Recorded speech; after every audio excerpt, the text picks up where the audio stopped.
आज भी नियम है, नौमी तिथि के दिन अगर भगवान नारायण के चरणों में हल्दी और कुंकू दोनों चीजें चढ़ाई जाए तो नारी कभी विधवा होकर नहीं मरती। आज भी लिखा है, अखंडता को पाने के लिए भगवान नारायण के सीधे चरण में हल्दी और उल्टे चरण में हरौली चढ़ाई जाती। दुनिया के लिए बहुत कुछ करा, परिवार के लिए, कुटुंब के लिए, सबके लिए बहुत कुछ करा, पर आपको यश नहीं मिल रहा। तो बेलपत्री के पेड़ के नीचे हल्दी का शिवलिंग का निर्माण करो। हल्दी पिसी हुई हल्दी का शिवलिंग का निर्माण करो, उसका पूजन कर कर घी का दिया लगाकर भगवान शंकर की वही हल्दी का शिवलिंग का तिलक अपने हृदय पर, चाहे पुरुष हो चाहे स्त्री हो, अपने हृदय पर कंठ के पास उस तिलक को लगाएं और बाबा का विसर्जन उसी बेलपत्री के पेड़ के नीचे जल डालकर कर दें। महाराज, यश मिलना प्रारंभ हो जाता है। केवल ये यश के लिए ही नहीं होता, इसका एक क्रम और है। मान लो आप किसी मीटिंग में बैठे हो, किसी अच्छी जगह पर बैठे हो, किसी कंपनी के इंटरव्यू में बैठे हुए हो, कोई कंपनी आपके कॉलेज में आई है और आप उसमें सिलेक्ट नहीं हो रहे, तो उसके लिए भी ये कार्य पूर्ण है उसके लिए। और ये कहां पर भी काम आता है महाराज। मान लो आप किसी कार्य के लिए जा रहे हो और वो कार्य बहुत जरूरी है कि इस व्यक्ति से मुझे ये पैसे निकलवाना है, इस व्यक्ति से मुझे ये काम निकलवाना है, और वो व्यक्ति बहुत दिन से हाथ में आ ही नहीं रहा, तो उसके लिए भी ये कार्य किया जाता है। अर्थात कीर्ति शुद्ध हो, पवित्र हो और यश की प्राप्ति। हल्दी का बेलपत्र चढ़ाने का भी एक तरीका होता है, समझ में आता है? सीधा बेलपत्र और उल्टा बेलपत्र समझ लेना, बहुत अच्छे से समझिएगा। शिव जी के सम्मुख में शंकर भगवान के शिवलिंग पर जब बेलपत्र चढ़ता है तो बेलपत्र का जो सीधा भाग होता है वो शिव जी के शिवलिंग पर होना चाहिए, उल्टा भाग ऊपर होना चाहिए। बहुत ध्यान से समझना हो। जब नंदीश्वर को बेलपत्र चढ़ाते हो, नंदी जो बाहर होता है उसको बेलपत्र चढ़ाते हो, तो नंदी को दो जगह बेलपत्र चढ़ती है, आपको ध्यान में होगा। पहली बेलपत्र नंदी को जब चढ़ती है तो नंदी के सामने चढ़ती है, तो उसका बेलपत्री का जो डंडी का मुख है वो नंदी की ओर होता है और बेलपत्री की पत्ती का मुख शंकर जी की ओर होता है। समझ में आ रहा है सबको? डंडी का मुख, जैसे नंदी ऐसे बैठा है तो डंडी का मुख नंदी की ओर होगा, पत्ती का मुख शिव के, और ये सीधी की सीधी नंदी के सामने नीचे रखा जाती है, नंदी के सम्मुख। और एक बेलपत्र जब नंदी के ऊपर चढ़ती है तो डंडी का मुख शिव जी के ऊपर होता है और इस पत्ती का मुख नंदी के सिर पर नंदी की ओर होता है। ये दोनों में बहुत अंतर है महाराज। जैसे कोई बच्चा कोई कंपटीशन एग्जाम के लिए जा रहा हो या कोई परीक्षा देने के लिए जा रहा हो और पढ़ाई करे, स्मरण करे, तैयारी करे, वो अपनी जगह पर है। और ऐसा नहीं होता कि बच्चे पढ़ते नहीं है या तैयारी नहीं करते हैं। इसके बाद भी अगर उनका इंटरव्यू में पास नहीं होते या एग्जाम में पास नहीं होते तो उसके लिए ये दोनों बेलपत्री बड़ी काम करती है। बहुत ध्यान देना, जो नंदी के सामने बेलपत्र रखकर जाना, शिव जी के सम्मुख में बेलपत्र रखकर जाना, मतलब नंदी के सम्मुख में जब रखाएगी तो डंडी जम के बोली है कहां होना चाहिए? नंदी की ओर। और जब ऊपर रखाएगी तो डंडी शिव की ओर हो। ये दो बेलपत्र रखकर शिव जी का स्मरण कर कर जाएं, कार्य सफलता की ओर बढ़ता है। कोई काम के लिए आप जा रहे हैं तो उसमें सफलता मिल जाती है, उसमें सफलता प्राप्त हो जाती है। शिव जी को बेलपत्र चढ़ा रहे हो, जो चिकना भाग है, सीधा भाग शिव जी के ऊपर, शंकर भगवान के ऊपर। थाली में अगर शिवलिंग का निर्माण कर रहे हो, पार्थिव शिवलिंग का निर्माण कर रहे हो, तो थाली में जब बेलपत्र रखोगे तो सीधी रखोगे, फिर उसके ऊपर शिवलिंग का निर्माण करो। अगर आप निर्माण करते हैं पार्थिव शिवलिंग का और बनाते हैं बेलपत्र का नीचे, महाराज शंभु शरणे पड़ी मांगू घड़ी दे दुख काटो दया करी ने दर्शन। महाराज शिव महापुराण की कथा कर रही है। विदवल उरुतपल को माता कुंदुक का प्रहार कर कर माता पार्वती जी ने कुंदुक प्रहार कर कर उनका संहार कर दिया। शिव जी का नाम कुंदकेश्वर महादेव पड़ गया। कुंदकेश्वर महादेव को सबसे ज्यादा कोई चीज चढ़ती है तो सफेद पुष्प चढ़ता है। कौन सा पुष्प चढ़ता है? जम के बोलिए जरा। सफेद पुष्प। इसलिए निवेदन है, महालक्ष्मी पूजन करने वालों, लक्ष्मी जी की पूजन करने वालों, माता लक्ष्मी का स्मरण करने वालों, थोड़ा सावधानी से स्मरण करिएगा।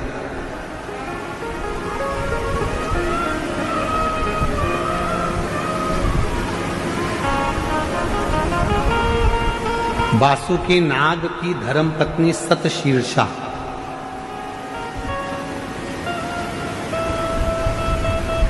कौन की पत्नी है? सतशीर्षा वासुकी नाग की पत्नी सतशीर्षा। शिव जी के गले में जो नाग पड़ा रहता है, शंकर जी के गले में जो सर्प होता है, उसकी पत्नी का नाम है सतशीर्षा। बोलो जरा, नाम बोलो। आवाज नहीं आई। सतशीर्षा ये वासुकी नाग की धर्म पत्नी, जो शंकर जी के गले में नाग पड़ा है उसकी धर्म पत्नी।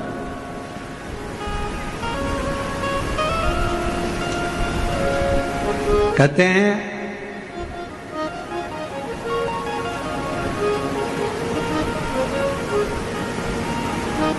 जब गर्भाशय के अंदर, पेट के अंदर या गर्भाशय के अंदर कोई गांठ पड़ जाती है, कोई गठान आ जाती है या पथरी हो जाती है, तो दुर्वा का जो दुर्वा बोलते हो, दूब बोलते हो उधर, जो हरी हरी दुर्वा होती है, गणेश जी को चढ़ती है दुर्वा।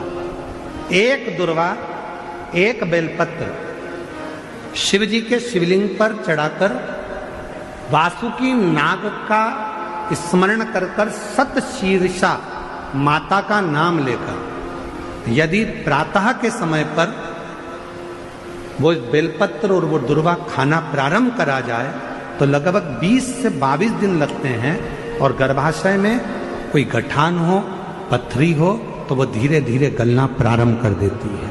सतशीर्षा नाम की इतनी महत्व।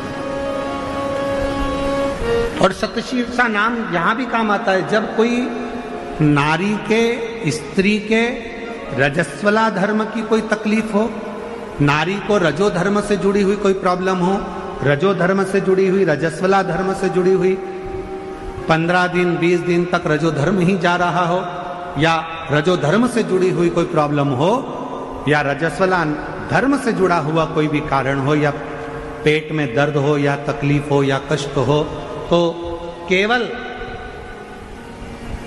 सतशीर्षा का नाम लेकर यदि शिवजी के शिवलिंग पर, जरा समझिएगा, जैसे ये शिवलिंग है और शिवलिंग है, सतशीर्षा का नाम लेकर अशोक सुंदरी वाली जो जगह है, यहां से जल चढ़ाते चढ़ाते शिवलिंग के चारों तरफ 7 बार यदि जल की धार लगाई जाए और उसी का जल झेलकर नंदी के पास बैठकर सतशीर्षा का नाम लेकर अगर पिया जाए तो रजो धर्म से जुड़ी हुई जितनी भी तकलीफ हो, रजस्वला धर्म से जुड़ी हुई जितनी भी तकलीफें होती हैं, वो धीरे धीरे समाप्त होने लगती है। सतशीर्षा वासुकी नाग जी की धर्म पत्नी का नाम है सतशीर्षा। शिव की बड़ी उपासक है सतशीर्षा।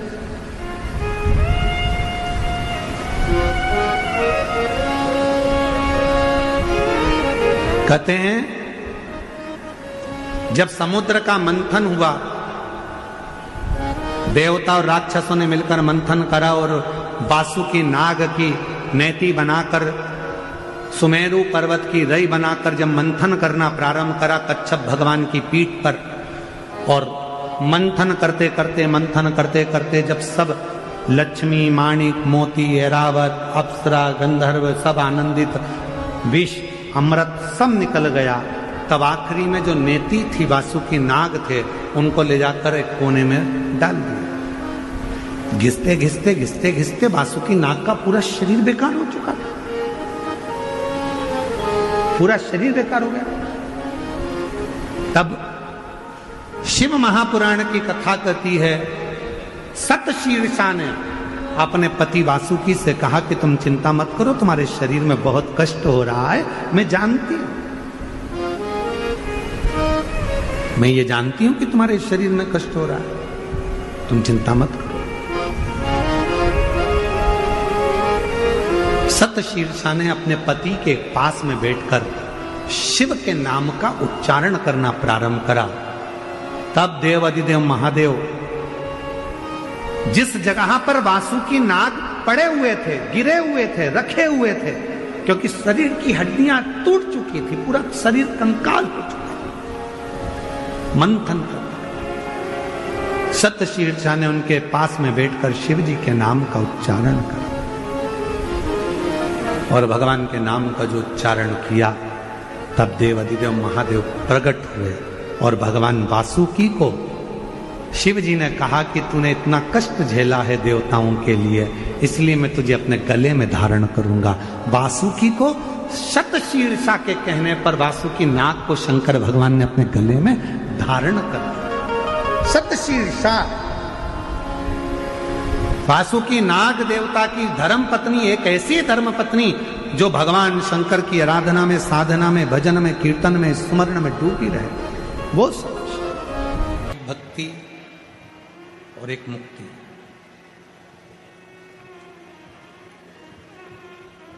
दो शब्द हैं। सीधे यदि मुक्ति को ढूंढोगे तो प्राण छूट भी जाएंगे, मर भी जाओगे, चले भी जाओगे, प्राण चले भी जाएंगे, फिर वापिस पुनः जन्म लेना पड़ेगा। रोज जैसे सेट करते हो वैसा कर दो।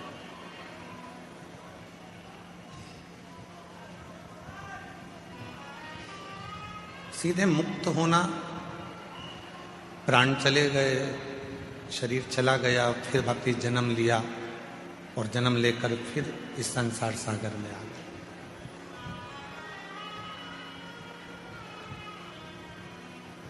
पुनरपि जननम और पुनरपि मरणम के जो प्रपंच है, उसी संक्रल में यदि हम चल रहे हैं तो ये केवल मुक्ति का पथ नहीं हो सकता।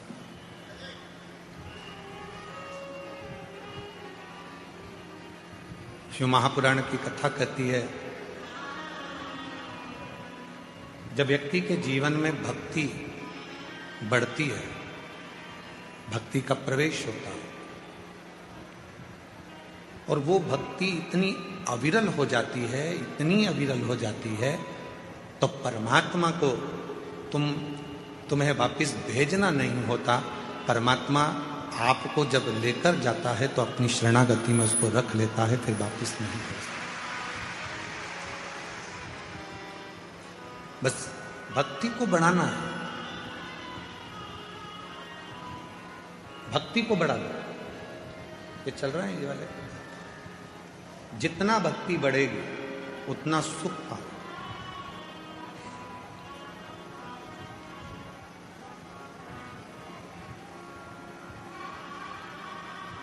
मकान लोन पर मिल सकता है, जमीन लोन पर मिल सकती है, गाड़ी लोन पर मिल सकती है, फ्रिज लोन पर मिल सकता है, वॉशिंग मशीन भी लोन पर मिल सकती है, सोना और चांदी भी लोन पर मिल सकता है,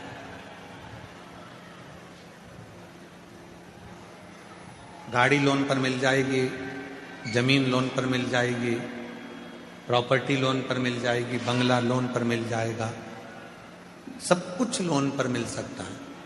पर एक भक्ति और दूसरी मुक्ति, ये कभी लोन पर नहीं मिलती।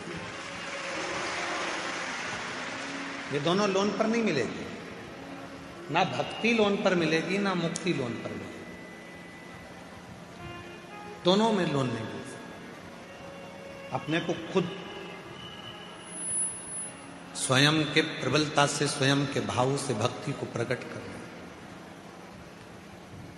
और मैंने तेरे ही भरोसे बाबा, तेरे ही भरोसे हवा बिच उड़ती जावांगी बाबा,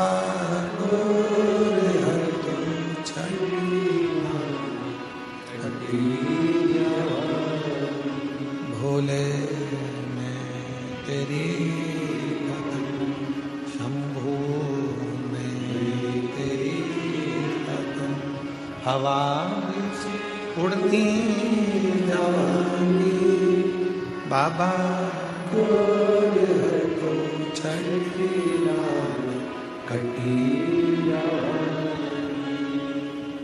एक भक्ति दूसरी मुक्ति, ये कभी लोन पर नहीं मिलती, कभी लोन पर नहीं मिलेगी। आपको स्वयं धारण करना हो, आपको स्वयं अपने भीतर उतारना हो, और इतनी शिव की भक्ति कर लो, इतनी शिव की भक्ति कर लो कि मुक्ति मांगना ही नहीं पड़े और परमात्मा मुक्त कर दे। इतनी भक्ति कर।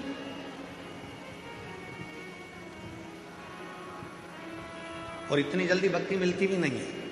चंदन का तिलक लगा लो और माला पहन लिए और सोचा कि भक्ति मिल गई, तो नहीं मिलेगी, बहुत कठिन। मंदिर में जाकर बैठ गए और सोचा कि भक्ति मिल गई, बहुत कठिन। तीर्थ में जाकर बैठ गए और सोचा कि भक्ति मिल गई, नहीं मिल सकती।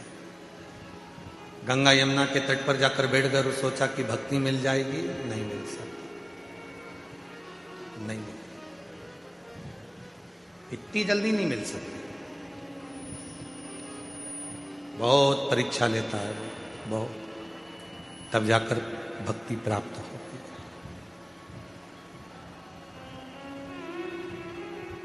मेरी माताओं, मेरी जीजियों, मेरे जीजाओं, मेरी बेटियों, मेरे बेटाओं, मेरे बुजुर्ग माँ बाप, माता पिता, आपसे एक बात पूछें। जितनी भी मेरी माताएं बैठी हैं, मेरी जीजियां बैठी हैं, जीजाओं से तो इस प्रश्न को हम नहीं कर सकते, क्योंकि हो सकता है कोई कोई जीजा इसका उत्तर भी दे सकते हैं, पर प्रश्न है मेरी जीजियों से।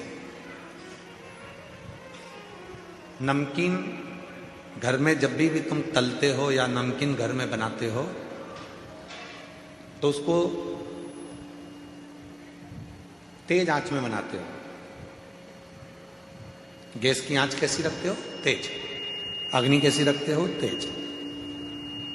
और जब मीठा कुछ बनाते हो, तो गुलाब जामुन बना रहे हो, हलवा सेकना है, सीरा बनाना है, मीठी थुली बनाना है, खीर बनाना है, कोई मीठी चीज, कोई पुआ बनाना है, गुजिया बनाना है, मीठा मक्खन पारा बनाना है, मक्खन बड़ा बनाना है, मैसूर पाक बनाना है, घेवर बनाना है, मीठा बनाना है।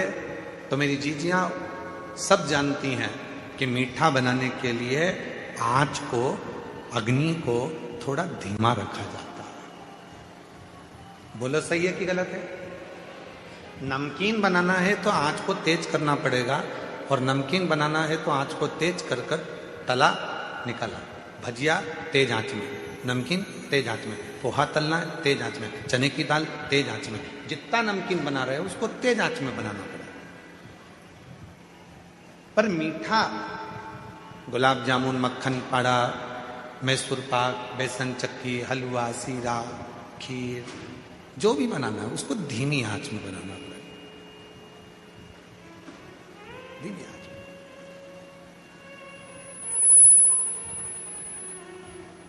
बस भक्ति भी वो मीठा है जिसको धीरे धीरे धीरे धीरे, जैसे आटे को सेको, धीरे धीरे सुगंध आने लगती है आटे के सिकने की, उसके बाद फिर वो हलवा तैयार हो जाता है, सीरा तैयार हो जाता है। गुलाब जामुन को भी धीमी आंच में सेके जाओ, सेके जाओ, उसमें स्वाद और कलर अपने आप बदल जाता है। गुजिये को धीमी आंच में सेके जाओ, उसका कलर और आनंद सुगंध अपने आप आना चालू हो जाती है। उसी तरह अपने आप को मिठाई समझो और भक्ति के आनंदमय भावों में इसको सेकना प्रारंभ करो। धीरे धीरे धीरे धीरे जब भक्ति करते जाओगे तो इसका कलर भी